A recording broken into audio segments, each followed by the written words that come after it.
Hello everyone, welcome back to my YouTube channel. So this is part number 4 of chapter number 3 place decision of chapter 12 marketing. तो चलिए इस video में इस chapter को भी complete करते हैं. ऑलमोस्ट हम कंप्लीट कर चुके हैं, बस एक दो टॉपिक बाकी हैं, वो इस वीडियो में कवर कर देंगे. सबसे पहला टॉपिक जो हमें इस वीडियो में करना है that is wholesaler versus retailer.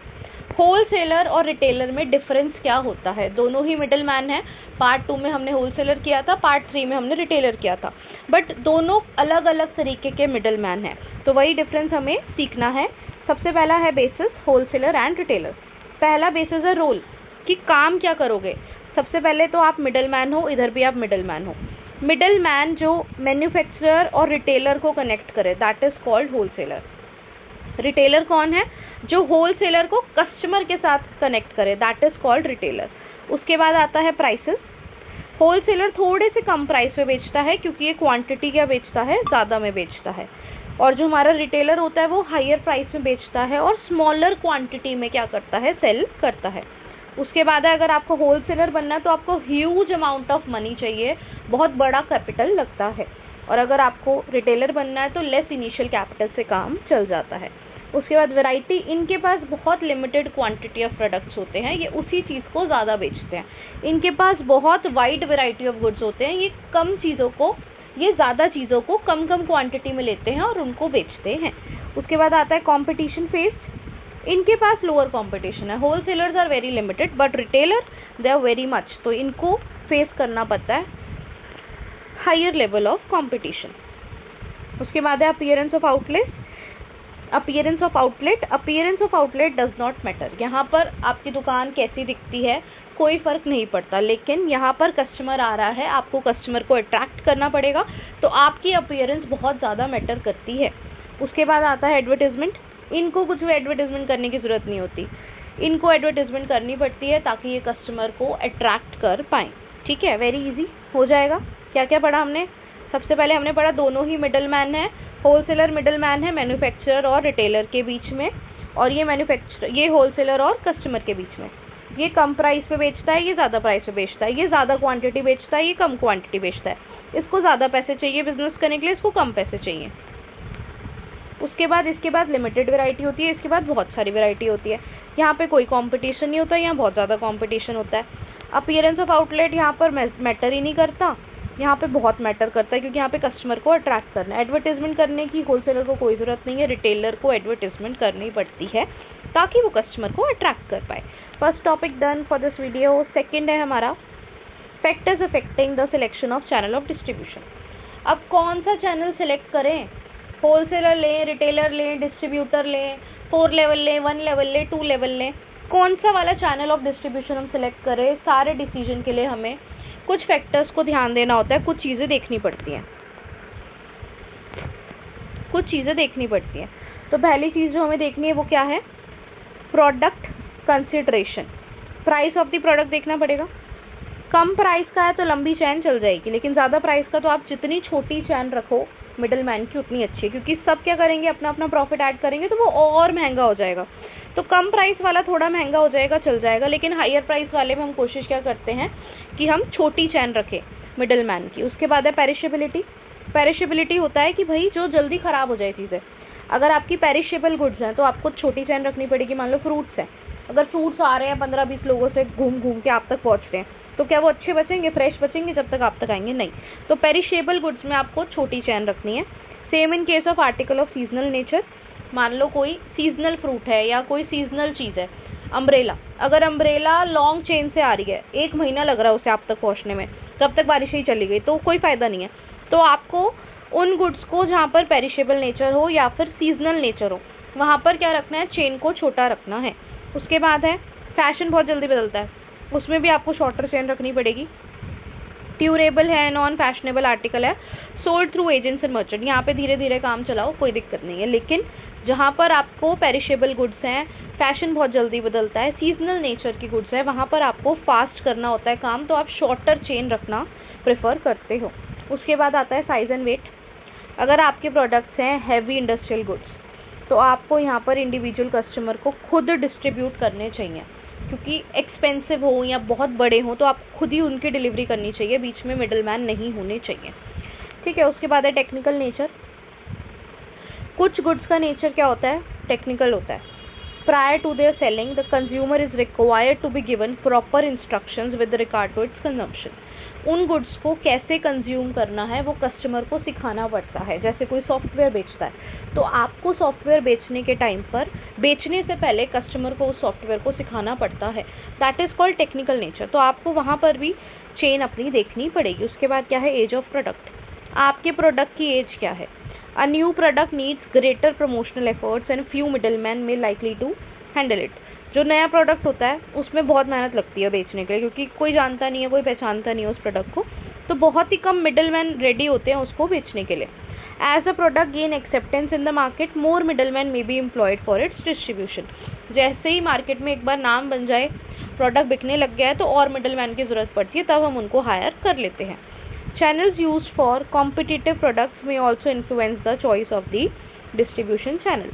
जो competitive products होते हैं उसमें क्या किया जाता है, जैसे डेटॉल है और डव का साबुन है, ठीक है, डेटॉल और डव का कंपटीशन चल रहा है मान लो, तो डेटॉल जो मेथड यूज़ कर रहा है, जो चैनल यूज़ कर रहा है, डव को भी वही यूज़ करना पड़ेगा, क्योंकि इट इम्पैक्ट्स। आप जब भी अपने कॉम्पिटिटर के साथ कुछ काम कर रहे हो, उसके कॉम्पीट में कुछ काम कर रहे हो, तो आपको उसको भी देखना पड़ता है।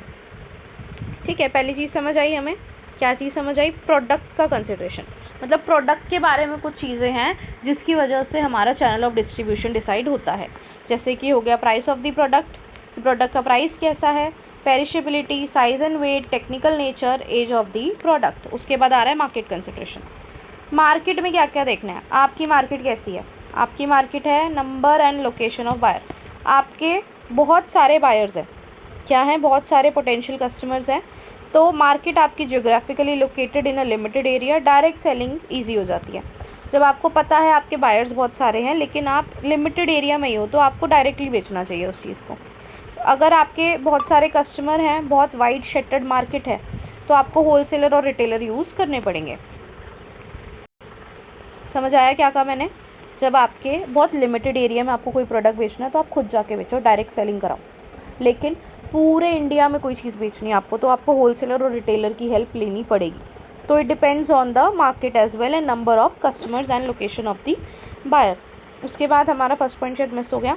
फर्स्ट है कंज्यूमर और industrial market. The purpose of buying has an important influence on the channel.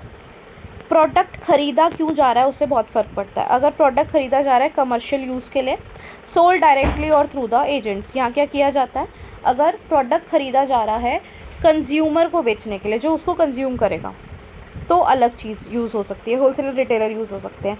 लेकिन आप उसे इंडस्ट्रियल और कमर्शियल यूज़ के लिए बेच रहे हो ना, तो आपको डायरेक्टली बेचना पड़ता है, या आपको कुछ लिमिटेड एजेंट्स ही रखने पड़ते हैं, उनके थ्रू बेचना पड़ता है। उसके बाद है हमारा size of order.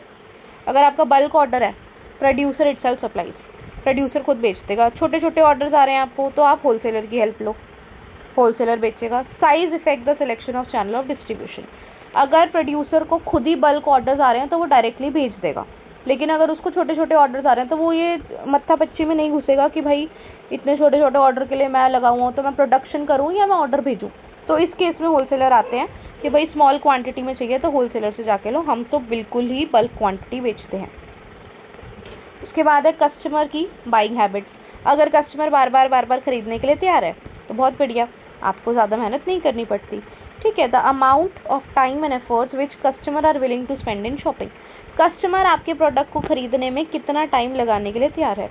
Customers expectations like desire for one time shopping, one stop shopping, need for personal attention, preference for self service and desire for credit also influence choice of the trade channel. अब जैसे कपड़ा है, देखो कपड़ा आंटियाँ हैं, आंटियों को कपड़े लेने होते हैं, लहंगा लेना है मान लो, लहंगा लेने के लिए उनको चाहिए कि भाई एक पर्टिकुलर पर्सन, एक पर्टिकुलर सेल्समैन उनको दिखाए, उनको पहन के दिखाए और उनको पर्सनल अटेंशन दे।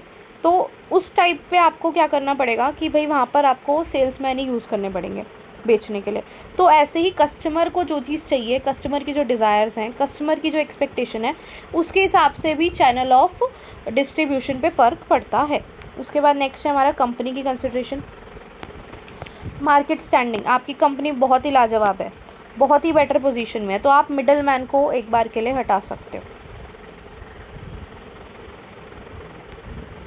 ठीक है, उसके बाद क्या है हमारा फाइनेंशियल रिसोर्सेज, बहुत पैसा आपके पास, रिटेल शॉप्स खोल दो, पैसा कम है तो आपको क्या करना पड़ेगा, दूसरों पे डिपेंड करना पड़ेगा।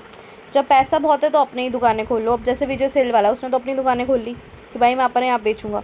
अगर आपके पास सफिशिएंट फंड नहीं है तो आपको क्या करना पड़ेगा, मिडल मैन की हेल्प लेनी पड़ेगी। उसके बाद management, the competence plus experience of management exercise influence on the channel decision. अब मैनेजमेंट का जैसा एक्सपीरियंस है, कॉम्पिटेंस है, उसके हिसाब से भी क्या होता है, चैनल डिसीजन लिए जाते हैं। ठीक है, अगर मैनेजमेंट के पास सफिशिएंट नॉलेज है, एक्सपीरियंस ऑफ डिस्ट्रीब्यूशन है, तो वो डायरेक्ट सेलिंग को प्रेफर करते हैं। उनके पास मार्केटिंग नो हाउ नहीं है, उन्हें नहीं पता मार्केटिंग कैसे करते, तो तब वो जाते हैं मिडल मैन के पास कि भाई हमें नहीं पता, तुझे संभालना। ठीक है, उसके बाद है वॉल्यूम ऑफ प्रोडक्शन। बहुत ज़्यादा ही बना रहे हो, बिग फर्म हो, लार्ज आउटलेट है, बिग फर्म्स हो, लार्ज आउटपुट है, तो आपको अपने रिटेल शॉप्स ही बनाने चाहिए। स्मॉल फर्म हो, स्मॉल क्वांटिटी है, मिडल मैन के थ्रू आप बेचोगे, मोर इकोनॉमिक फॉर देम, उनके लिए बेटर रहता है, क्योंकि दुकान खोलना इतना आसान नहीं है। अब जैसे देखो आईफोन है, बहुत बड़ा बिजनेस है, बहुत बड़ी कंपनी है, उसके पास आउटपुट भी बहुत सारा है, उसके फिक्स्ड है कि भाई इतना तो टर्नओवर उनका चलता ही है, टर्नओवर मतलब सेल्स, तो वो अपने रिटेल शॉप्स खोलते हैं, उनके अपने अपने आउटलेट्स हैं। और जो स्मॉल फर्म्स हैं, मान लो कोई भी छोटा सा फ़ोन ले लो, MI ले लो, अब तो MI वगैरह के भी स्टोर्स हैं, मान लो MI नया नया ब्रांड आया, या नथिंग ले लो, नया ब्रांड आया, स्मॉल क्वांटिटी में अभी बन रहा है, तो उन्हें अभी मिडल मैन की हेल्प लेनी पड़ती है, उनके लिए इकोनॉमिक रहता है। वो अपने आउटलेट्स खोल लेंगे तो उनका खर्चा बहुत बढ़ जाएगा, इतनी तो कमाई भी नहीं है। ठीक है, then comes the last, middle man की कंसिडरेशन। मिडल मैन से रिलेटेड भी आपको चीज़ें देखनी पड़ेगी। मिडल मैन एक्चुअली में अवेलेबल है भी या नहीं, सबसे पहले तो यही देखो। Availability, no availability of middle man, set its own distribution network. मान लो मिडल मैन है ही नहीं, आपको कस्टमर तक कैसे ना कैसे तो प्रोडक्ट पहुंचाना पड़ेगा, तो आपको अपना डिस्ट्रीब्यूशन चैनल बनाना पड़ता है वहाँ पे। Then comes the attitudes, middle man who do not like a firms marketing policy में refuse to handle its product. मान लो चॉकलेट का कोई प्रोडक्ट आया आपके पास, आप होलसेलर हो, आपको उन्होंने कहा कि भाई आपको इस चॉकलेट की ना बहुत ऐड करनी पड़ेगी, जो भी आपसे ख़रीदेगा उसको आपको ये देना पड़ेगा, वो देना पड़ेगा, आपको उसे एक अपनी तरफ से कोई गिफ्ट देना पड़ेगा। अगर आपको उनकी मार्केटिंग पॉलिसी नहीं अच्छी लग रही उस चॉकलेट वाली कंपनी की, तो आप रिफ्यूज़ भी कर सकते हो कि भैया मैं आपके साथ काम करने के लिए नहीं रेडी हूँ। तो उनके भी डिसलाइक लाइक्स होते हैं, उनका भी एक एटीट्यूड होता है, तो आपको उसको भी हैंडल करना पड़ता है। Some wholesaler and retailer demand sole selling rights और a guarantee against fall in price. वो कह रहे हैं कि कुछ होलसेलर और रिटेलर ऐसे होते हैं, वो कहते हैं देखो बेटा, अगर आपकी चॉकलेट का मार्केट में रेट गिर जाता तो आपको उसकी गारंटी देनी पड़ेगी, हम नहीं लेंगे रिस्क, हमें फॉल इन प्राइस का रिस्क नहीं लेना। और दूसरा वो चाहते हैं इस प्रोडक्ट को सिर्फ हम बेचें, that is called sole selling right. जब आप राइट मांगो, होलसेलर राइट मांग रहा है कि भाई इस पूरे एरिया में, मान लो पूरे दिल्ली में मैं ही इस प्रोडक्ट को बेचूंगा, दैट इज़ कॉल्ड होलसेलर का सोल सेलिंग राइट। तो ऐसा भी एटीट्यूड होता है, कुछ कहते हैं भाई हम ही बेचेंगे, तो आपको वो भी एग्री करना पड़ेगा अगर आपको उसके साथ काम करना है तो। देन कम्स द सर्विसेज, कुछ होलसेलर जो होते हैं ना मिडल मैन, वो आपको फाइनेंस की सर्विस दे देते हैं, storage, promotion and after sale services के लिए भी रेडी हो जाते हैं, they are ready to provide such kind of services, तो वहाँ पर भी फ़ायदा हो जाता है। कॉस्ट देखो, choice of a channel should be made after comparing cost of distribution through alternative channels. आपको कॉस्ट तो हमेशा देखो, पैसा मैटर्स। आप बिज़नेस कर रहे हो, आपको नहीं पता आपकी कॉस्ट एक जगह 1 लाख लग रही है, एक जगह 70,000 लग रही है, तो आपको 70,000 की तरफ जाना है या 1 लाख की तरफ जाना है, आपको कॉस्ट को हमेशा एक फैक्टर रखना है, क्योंकि जितनी कम कॉस्ट उतना ज़्यादा प्रॉफिट, जितनी कम कॉस्ट उतना ज़्यादा प्रॉफिट, तो कॉस्ट को हमेशा कंसिडर करना चाहिए। उसके बाद है custom and competition, the channels traditionally used for a product are likely to influence the choice. जो भी देखो, बहुत टाइम से, कस्टम का मतलब होता है परंपरा, प्रतिष्ठा, अनुशासन नहीं, कस्टम का मतलब होता है परंपरा, जो बहुत टाइम से चलता आ रहा है, which is followed from very long time. Competitor कैसा यूज़ कर रहा है मेथड, आपको वो यूज़ करना पड़ेगा, आपको वो फॉलो करनी पड़ेगी। आप एक मार्केट में आए हो, उस मार्केट में मान लो आपको प्रोडक्ट है सोप, उसको सोप को 4 वाले से चलाते हैं, ये प्रोड्यूसर, प्रोड्यूसर से होलसेलर, होलसेलर से रिटेलर, रिटेलर से कस्टमर, यही वाला मेथड चलता है। तो आपको जो पहले से चलता आ रहा है वो चीज़ें भी फॉलो करनी पड़ेगी, आपके डिसीजन को वो इन्फ्लुएंस करेगा। अब एग्जाम्पल क्या लिखा है, locks are sold through hardware store and distribution through general stores में नॉट बी प्रिफर्ड। एग्जाम्पल समझे, लॉक्स को हार्डवेयर स्टोर्स में ही बेचा जाता है, जनरल स्टोर्स में वो नहीं बिकते, और ये इतने टाइम से चलता आ रहा है। सबको पता है जनरल स्टोर में ताला नहीं मिलेगा, वो हार्डवेयर स्टोर में ही मिलेगा। तो यही होता है, ट्रेडिशनली जो चीज़ें चलती आ रही हैं, आपको ट्रेडिशन को भी कंसिडर करना पड़ेगा, जो इतने टाइम से चलता आ रहा है आप उसे इग्नोर नहीं कर सकते हो ये डिसीजन लेते time. Channel use by competitors are also important. ठीक है, क्या क्या पढ़े हमने? 4 टाइप की कंसिडरेशन है जब भी आप डिसाइड कर रहे हो कौन सा चैनल ऑफ डिस्ट्रीब्यूशन आपको सिलेक्ट करना है। पहला हमने पढ़ लिया प्रोडक्ट कंसिडरेशन, प्रोडक्ट का प्राइस कितना है, उसकी पेरिशेबिलिटी कैसी है, उसका साइज वेट क्या है, टेक्निकल नेचर का तो नहीं है, उसकी एज ऑफ प्रोडक्ट क्या है, आपको ये सारी चीज़ें देखनी होती है।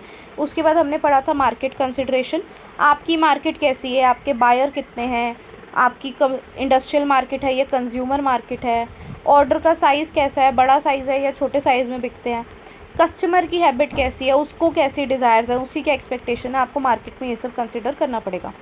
Then come the companies consideration, company अपने आप को देखेगी भाई मैं कहाँ स्टैंड करता हूँ, मेरे प्रोडक्ट बिना मिडल मैन के बिक जाएंगे क्या, मेरे पास पैसा बहुत है क्या, फाइनेंशियल रिसोर्सेज, मेरी मैनेजमेंट कैसी है, क्या वो खुद मार्केटिंग कर सकती है क्या, अगर खुद मार्केटिंग कर सकती है खुद कर लो, नहीं कर सकती बाहर वालों से करा लो, मिडल मैन से करा लो। वॉल्यूम ऑफ प्रोडक्शन, आप बल्क में प्रोडक्ट बनाते हो और आप बहुत बड़ी फर्म हो तो अपने रिटेल आउटलेट खोल लो, अगर छोटी मोटी फर्म हो अभी अभी बिजनेस स्टार्ट किया, स्मॉल क्वांटिटी में बिकता है तो मिडल मैन के लिए कर लो। मिडल मैन क्यों? क्योंकि वो मोर इकोनॉमिक रहेगा, सस्ता पड़ेगा, दुकानें खोलोगे तो महंगा पड़ जाएगा, retail outlets are expensive. Then come the middle man consideration, आपको अवेलेबिलिटी देखनी है, एटीट्यूड देखना है कि उनकी क्या प्रेफरेंसेस है, उनको भी कंसिडर करना पड़ेगा। सर्विसेज, वो सामने वाला होलसेलर आपको क्या क्या सर्विसेज दे रहा है, फाइनेंसिंग की दे रहा है, स्टोरेज की दे रहा है, आफ्टर सेल सर्विस भी दे रहा है तो वो भी देख लो। और कॉस्ट, ऑब्वियसली पैसे देने हैं तो पैसे तो कंसिडर करने पड़ेंगे। Then come the custom and competition, जो इतने टाइम से चलता आ रहा है उसको इग्नोर नहीं कर सकते, आपके डिसीजन में उस चीज़ को कंसिडर किया जाना चाहिए। और आपके जो कॉम्पिटिटर्स हैं उनके भी तरीकों को क्या करना पड़ेगा, आपको कंसिडर करना पड़ेगा। And our chapter is complete. I hope you like a video. Please like, share and subscribe. I'll see you with another video. Till then, bye. Take care.